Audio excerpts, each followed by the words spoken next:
Alors je vous fais une petite vidéo express sur cette souris JTech, voilà, qui est une souris donc Bluetooth. Alors par définition, n'allez pas chercher le récepteur, ce n'est pas la peine, puisqu'il n'y a pas de nanorécepteur ni quoi que ce soit, puisque ça fonctionne par Bluetooth tout simplement.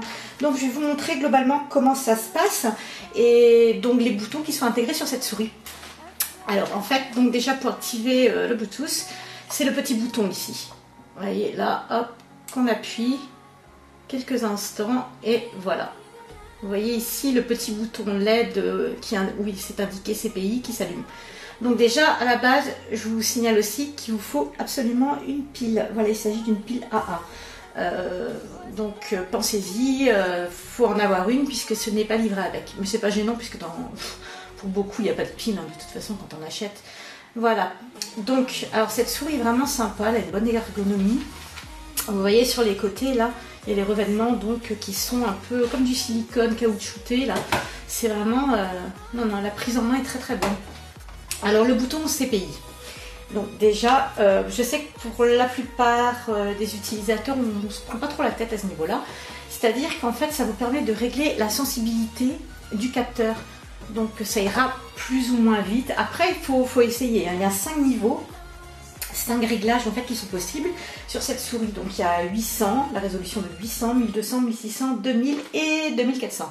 Voilà, donc vous appuyez un nombre de fois en fonction justement de la sensibilité du CPI. Voilà, alors c'est pas très compliqué, à vous de voir, vous verrez ce qui vous convient le mieux, tout simplement. Donc là en fait, déjà, normalement j'espère que vous êtes assuré de la compatibilité Bluetooth, parce que si vous n'avez pas de matériel Bluetooth, vous n'allez pas pouvoir l'utiliser, tout simplement. Voilà, donc sinon on retrouve les boutons classiques hein, d'une souris, donc...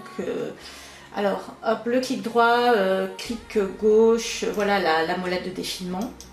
Pareil, hein, ça fonctionne très très bien. Et vous avez aussi donc sur le latéral ici, vous avez les touches précédentes, page précédente et page suivante. Ça c'est bien pratique. Honnêtement, moi j'ai du mal à me passer de ça parce que je trouve que c'est vraiment ultra bien quoi. Voilà, donc quoi en dire, moi je trouve qu'elle fonctionne très très bien cette petite souris, voilà, et en plus elle a un système qui permet une économie d'énergie, c'est-à-dire que si vous ne l'utilisez pas pendant 10 minutes, elle se met en veille, et donc pour la réactiver, vous appuyez sur le bouton, voilà, donc je trouve que c'est déjà une bonne chose. Donc à voir après si elle ne bouffe pas trop de piles, ça je vous le dirai, je vous noterai avec le temps. Donc sinon c'est livré dans une petite boîte comme ça, avec une carte de garantie, puis voilà, rien d'autre à en dire, pour le prix ça vaut le coup. Donc si vous avez des questions, vous n'hésitez pas à me contacter, je vous dis à très bientôt, ciao.